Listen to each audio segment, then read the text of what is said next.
Hello, everybody. Sorry about that. I hit a wrong button. I was trying to get this turned around, and now my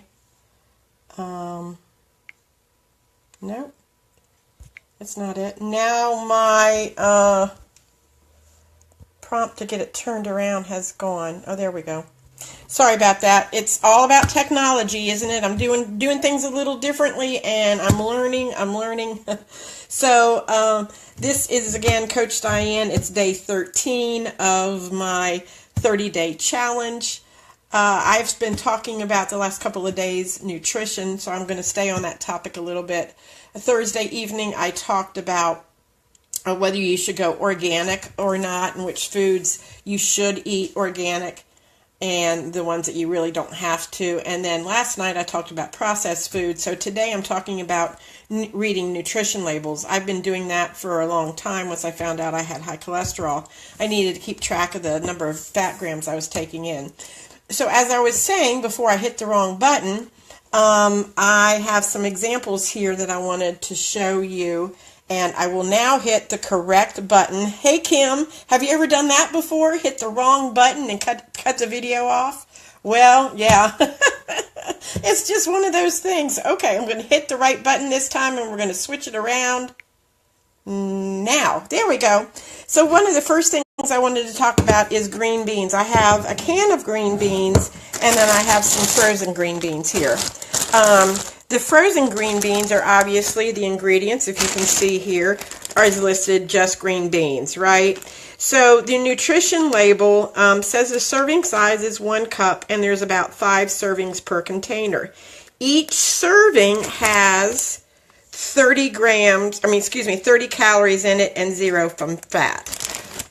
All labels are set up in this figuration because it's, obviously it's the FDA requires that. So you get your serving size over here, and then the number of calories and the number of fat. And then once you scroll over, it actually gives you the content of fat and cholesterol and carbohydrates and protein.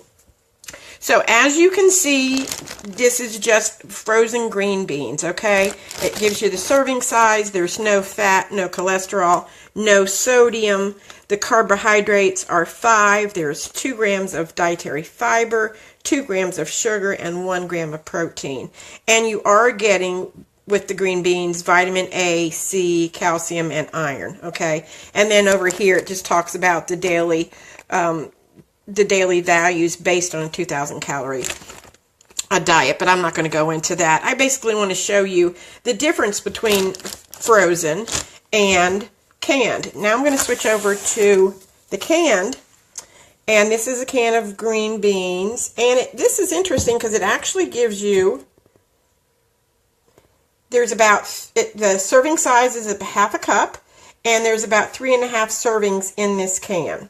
So this, what I find interesting is this actually tells you, if you do not drain it, it tells you in that first column, undrained, half a cup, that it's 20 calories per half cup. And once you drain it, it's only 15 calories, and that is a third of a cup. So in this serving size, even though it says a half a cup is the serving size, when you break it down into the drained and undrained, they are taking in consideration the difference between a third of a cup and a half of a cup. So I've never really noticed that before. Some other cans, another can I have in there does not break it down like that. And I guess I've never really thought about it that way.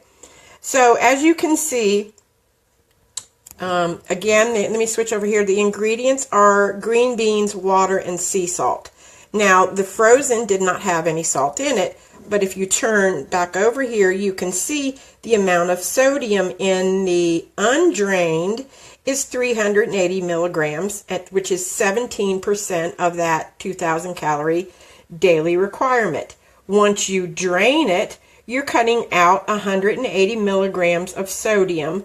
So now for that 1/3 cup, you have 200 milligrams. So if you're watching your sodium, you really need to look at that. I always drain my green beans when I use cans, and yes, I do use can.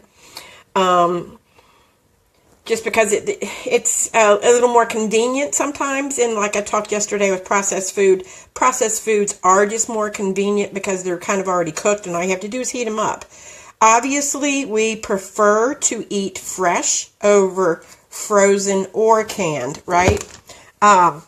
So that is just one example of reading your nutrition labels. Also, this shows if I can zoom back out, the total number of, now this is interesting, the total number of carbs for the undrained is 3 grams, and the drained, which is a smaller portion, again, is 2 grams.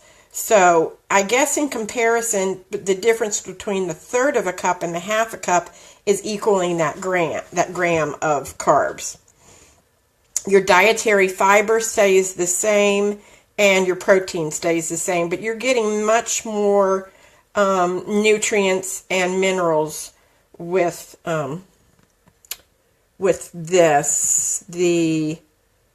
In comparison, it's kind of hard to see. Calcium in comparison to the frozen green beans per 1 cup is 4%, where this is showing 1/2 cup with the liquid is actually 32 milligrams, which is equal to 2%. So that does make sense. The calcium, when you double it to 1/2 cup, will be 4%. So it's all in how you read the label per serving, okay?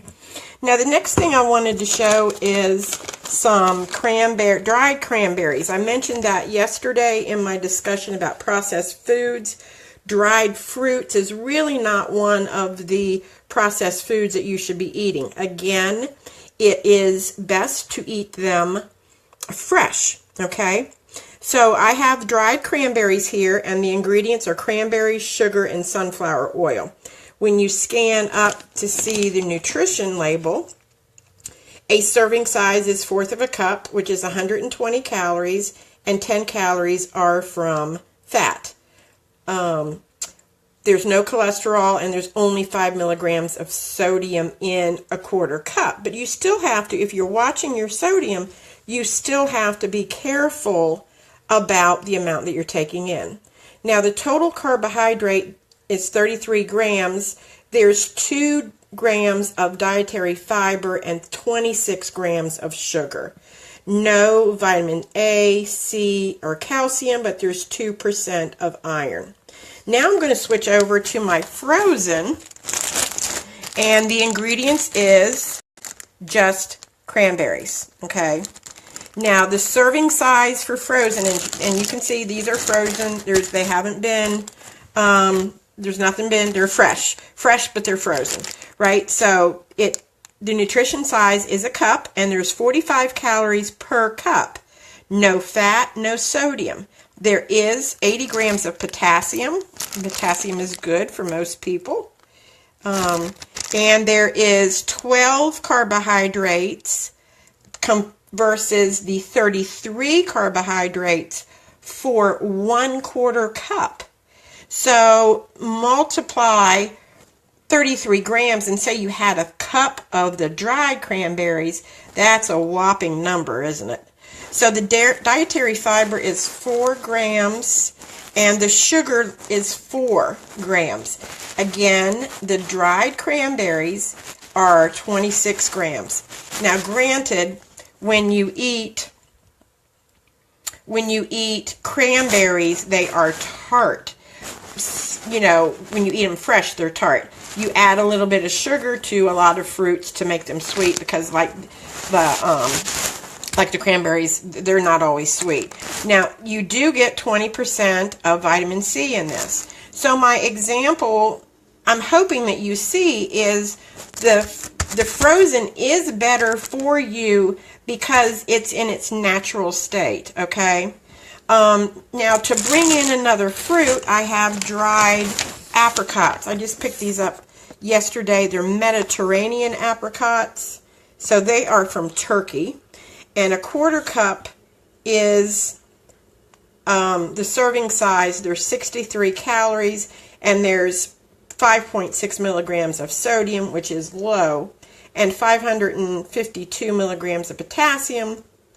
The total carbohydrate is 14.6, dietary fiber is 3, and your sugars is 14.6, and less than 2 grams of protein.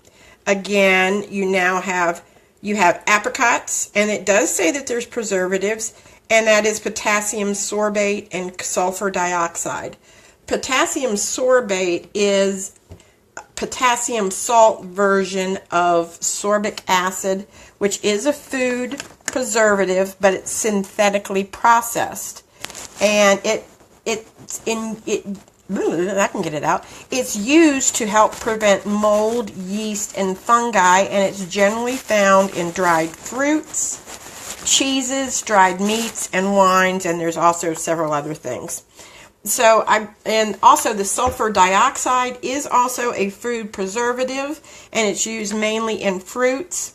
However, it is safe. However, if you have an allergy to sulfur, you want to be very, very careful, because even a small amount of sulfite, I'm speaking that specifically, real distinct, sulfite, can wreak havoc on can wreak a health havoc, is how it's put, if you're sensitive to sulfites. Okay, so if you have a sulfur allergy, you really need to look at these labels to determine that.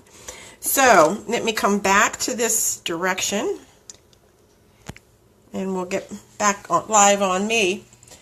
So I mentioned in my description the power of 5. When you are looking at the labels, you want to have these 3 key things to have the number 5. You want to look for less than 5 grams of less than 5 grams of sugar. You want to have less than 5 grams of fat, and you want more than 5 grams of protein. So if you remember that, and when you're reading the label, there's other things that you want to take into consideration.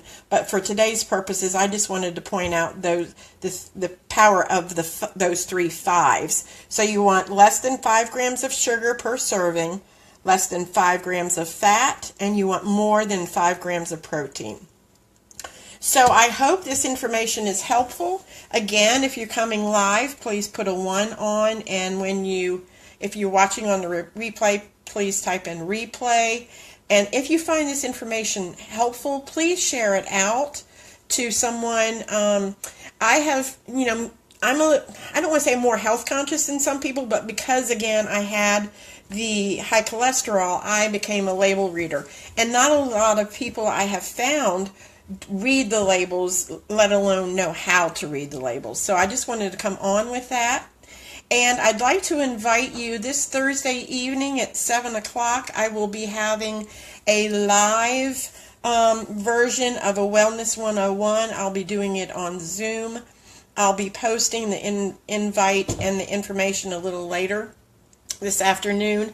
But during this Wellness 101, I'll go a little further, not particularly talking about labels, but talking about a variety of things just to help keep you healthy and fit. So I'll be putting information out a little bit later on for a Wellness 101 via Zoom.